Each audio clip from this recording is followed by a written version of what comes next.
sommes mercredi 22 octobre. Bienvenue dans votre Daily News de Cial TV. Au programme aujourd'hui, la révélation des World Tour Awards, la Masterclass One and Fine Lab, les conférences de l'InFood Center et un panorama sur l'ANIA, son parcours et ses assises et son assemblée générale qui se sont déroulées hier. Et comme tous les jours, nous aurons en fin de journal un invité, un fidèle exposant au Cial depuis de nombreuses années avec qui nous partagerons son meilleur souvenir et ses impressions sur le salon.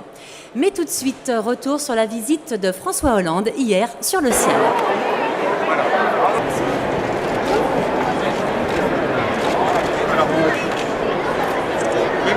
Donc, le président est resté une bonne partie de l'après-midi hier et on le voit, il a pu visiter, malheureusement pas tout le hall, mais une grande partie du salon.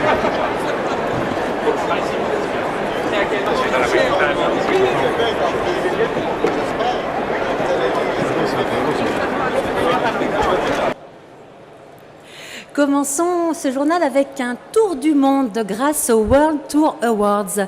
Du Canada à l'Australie, de la Chine jusqu'aux États-Unis, de l'Inde jusqu'au Brésil, 28 journalistes travaillant pour 28 journaux de presse différents, qui sont tous bien sûr spécialistes de la filière agroalimentaire, ont décrypté les tendances des consommations sur les 5 continents. Alors, le World Tour Cial est un concept unique au monde. Il permet d'établir une cartographie inédite de l'agroalimentaire dans chacun, bien sûr, des 28 pays concernés et ainsi d'informer sur les produits qui se vendent le mieux pour vous assister dans votre stratégie d'export. Là, on voit à l'image, justement, les lauréats hier, donc des produits qui ont été plébiscités par nos journalistes. Et justement, ces produits, eh bien, je vous les présente. Il y a eu, donc, on va rester sur le podium, bien sûr, catégorie bronze, argent et or. Tout d'abord avec le bronze. C'est ce produit, donc, des sauces qui nous viennent d'Afrique du Sud. C'est une société qui s'appelle Birchell's Food et qui, en fait, a parcouru toute l'Afrique à la recherche de différentes saveurs et qui a créé, donc, différentes sauces, on le voit ici, afin d'apporter l'Afrique dans toutes vos cuisines. Médaille d'argent pour Drop of Freshness, c'est une société donc, qui s'appelle Yamasa Corporation et en fait elle a créé un packaging très spécial pour conserver la sauce de soja. Effectivement, quand on ouvre la sauce de soja, elle devient noire, c'est ce qu'on a nous régulièrement, alors qu'en réalité elle est rouge, donc c'est un petit paquet qui se referme automatiquement et qui permet de conserver la sauce de soja telle qu'elle. Et enfin la médaille d'or pour ce produit, donc un produit qui nous vient d'Autriche, c'est le Zartgebraten pour magie et en fait c'est un palpier dans lequel vous enveloppez votre viande ou votre volaille. Il suffit de le passer à la poêle et vous avez une viande faite comme au barbecue. Alors vous pourrez découvrir tout le panorama mondial dans une zone d'exposition qui se situe entre le hall 5A et le 5B. Il y a plus de 500 mètres carrés à disposition pour découvrir justement tout le résultat des recherches de nos 28 journalistes. Autre espace que nous vous encourageons vivement à découvrir, c'est le Wine and Food Lab. C'est la première fois cette année donc, que le Cial crée un espace entièrement dédié aux accords entre l'épicerie fine et le vin, ceci en partenariat avec Pain, Vin et compagnie et avec le monde de l'épicerie fine. Alors justement, pour nous en parler, nous accueillons Alexandre Lazarev. Bonjour Alexandre. Là, vous êtes le président de Vin et compagnie. Que proposez-vous exactement donc, au sein du Wine and Food Lab ? C'est un laboratoire, c'est un espace où on présente des produits très différents. Ça peut être des charcuteries, ça peut être des gâteaux, ça peut être des chips à la truffe. Là, c'est ce qui se passe actuellement on air. Et on les mélange avec des vins bizarres et différents. Du monde entier. Du monde entier. On a essayé par exemple du saké avec des rillettes au maquereau. Et ça donne quoi ? Le saké, c'est fait pour les fruits de mer. Les rillettes au maquereau, c'est fait plutôt avec des vins blancs.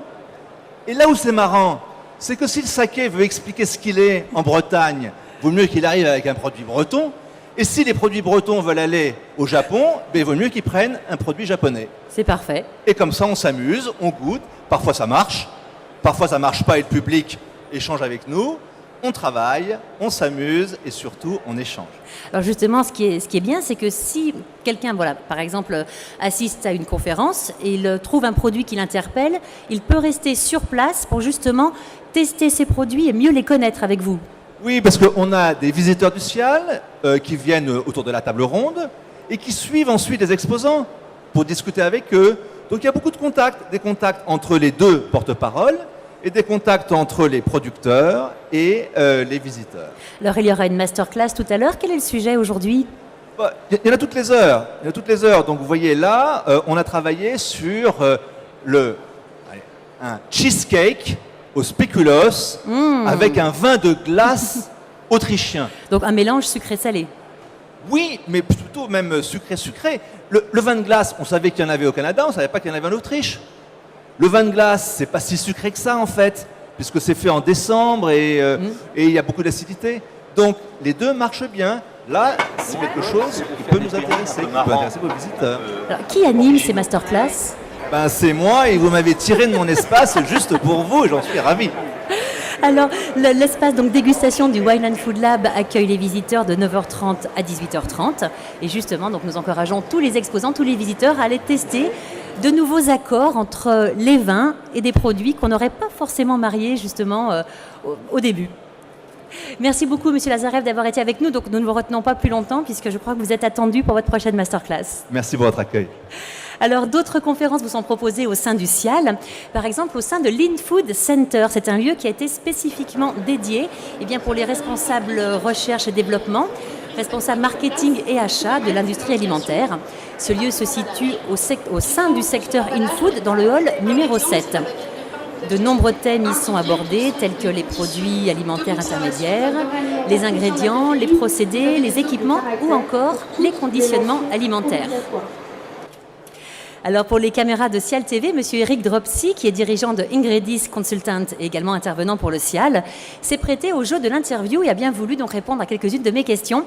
La première que je lui ai posée, c'est est-ce qu'il y a un dénominateur commun entre les 23 conférences, chaque conférence durant une quarantaine de minutes, sur 23 thèmes différents? Alors oui, absolument.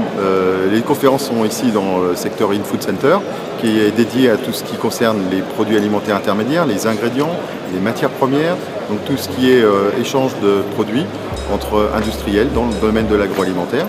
Donc ça ne concerne pas des produits directement aux consommateurs, mais des produits qui sont destinés à un usage professionnel, industriel. Donc ça touche aussi bien des thématiques sur le réglementaire, sur des tendances de consommation, sur des demandes de clients professionnels, sur différentes thématiques qui touchent à ces produits. Ressentez-vous une demande de la part des exposants pour approfondir certains thèmes? Oui, absolument. Toutes les thématiques qui touchent à des évolutions sur la réglementation alimentaire, sur la façon d'alléguer, sur la façon de présenter les produits finis, mais à la base formulés à partir de certains ingrédients, de même que des tendances comme par exemple tout ce qui est produits sans gluten, tout ce qui est réglementaire sur les allégations santé, sur les allégations nutritionnelles, tout ça c'est vraiment partie des grandes questions qu'on a aujourd'hui. Qui sont les spécialistes qui animent les conférences? Alors, il y a aussi bien des spécialistes d'études de marché, de gens qui font des recherches et des analyses de marché sur les aspects nutritionnels, sur les aspects santé, des avocats, des spécialistes de la réglementation alimentaire. Il y a aussi des professionnels qui touchent plus à des problématiques techniques, technologiques, de formulation de produits, de technologie alimentaire, parce qu'il y a aussi une partie du hall qui est consacrée au matériel. Et donc on a beaucoup de spécialistes, on a en tout une bonne vingtaine de spécialistes qui interviennent pendant ces 5 jours. Et merci beaucoup. Merci à vous. Prochaine conférence cet après-midi dès 14h sur le thème du champ à l'assiette, l'agriculteur garant d'une alimentation responsable. Et vous retrouverez bien sûr le programme de toutes les conférences sur le site du CIAL, rubrique événements. J'ai le plaisir à présent d'accueillir Madame Catherine Chapalin, directrice générale de l'Association nationale des industries alimentaires. Bonjour Catherine Chapalin. Bonjour. Alors, merci d'être avec nous. Les assises de l'alimentation organisées par l'ANIA se sont déroulées hier, ici sur le CIAL. Je vous propose de regarder tout de suite une interview de votre président, Jean-Philippe Girard, enregistrée pour CIAL TV. Alimentaire, on le sait aujourd'hui, c'est 11 800 entreprises réparties sur tous les territoires français. C'est des petites, des grandes, des moyennes. Et cette particularité ce matin, c'était de reparler de cette fierté de nos produits, cette fierté de nos entreprises, la fierté des collaborateurs de travailler, de faire carrière chez nous. Nous avons parlé de responsabilité, notre responsabilité bien sûr envers les produits en termes de sécurité, de traçabilité, de transparence, mais notre responsabilité sociale et sociétale de plus en plus importante. Et puis l'ambition, nourrir la planète, où la France a des véritables savoir-faire en production animale, végétale, en première et deuxième transformation, et peut jouer sa part dans cette envie de nourrir le monde et ce besoin surtout de nourrir le monde. Alors le thème de la fierté de nos entreprises revient très souvent. Vous pensez que les TPME, les PME sont dans quel état d'esprit actuellement? C'est vrai que les assises, on a voulu les organiser autour des 3 valeurs que les entreprises de l'alimentaire portent, qui sont la fierté, la responsabilité et l'ambition. On a voulu aussi faire part de nos engagements parce qu'on est en mouvement. On a des entreprises qui sont engagées sur l'alimentation, engagées sur le développement durable, engagées sur l'export, engagées sur l'emploi.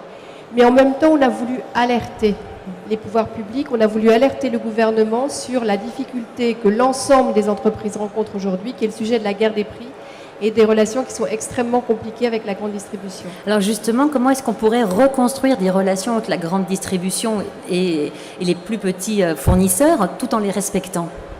C'est compliqué parce que tant que cette guerre des prix est menée aujourd'hui entre les distributeurs, c'est extrêmement difficile pour les entreprises et il y a une tension qui est extrêmement importante sur les marges de toutes les entreprises.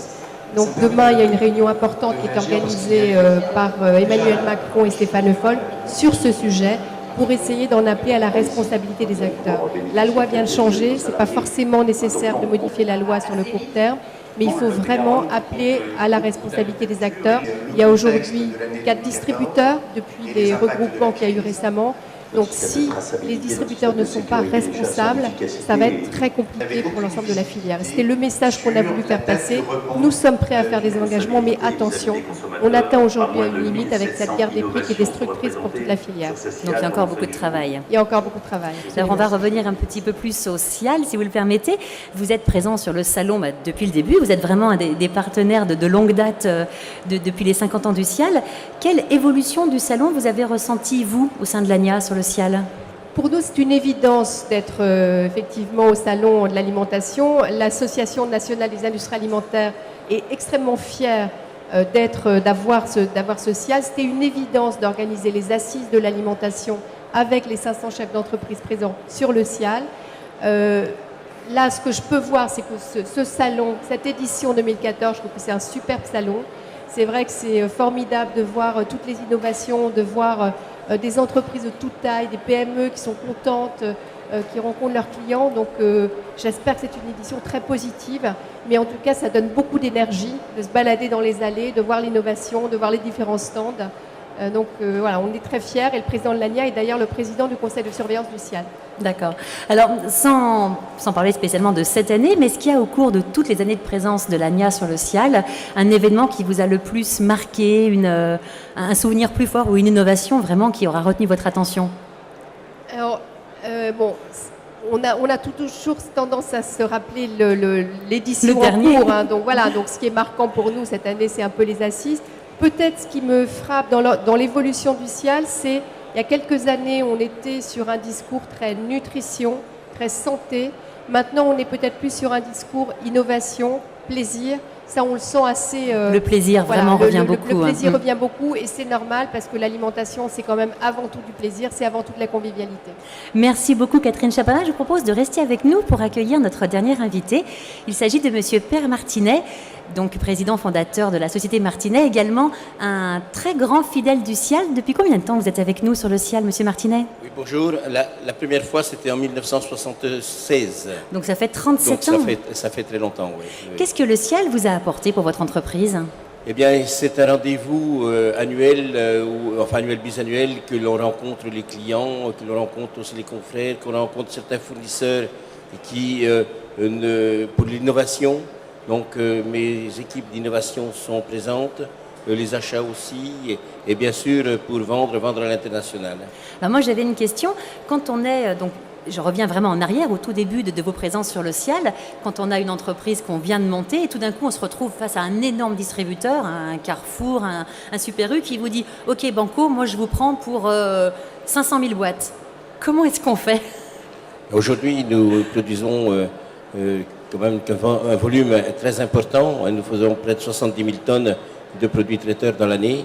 Donc, pour livrer Système U, en France, ce n'est pas une difficulté importante. Mais aujourd'hui, mais au début, quand vous avez eu ces premières grosses commandes, ici, quand les gens sont venus vous voir sur le Cial et vous ont dit « Ok, Banco, je marche avec vous », oui, mais le marché n'était pas à ce point-là. Le marché, il était en 1976, je ne sais pas, peut-être de moins de 10 000 tonnes, alors qu'aujourd'hui, les 200 000 tonnes. Je pense qu'on était grandement responsables. Et donc votre entreprise a évolué avec le Cial en quelque sorte. Tout à fait, tout à fait. Alors quelle nouveauté vous nous présentez cette année sur votre exposition? Eh bien, cette année, nous avons du produit qui est bien rodé, des carottes, du taboulé, qui sont en barquette de 120 grammes, ce qui permet aussi le moins de gaspillage.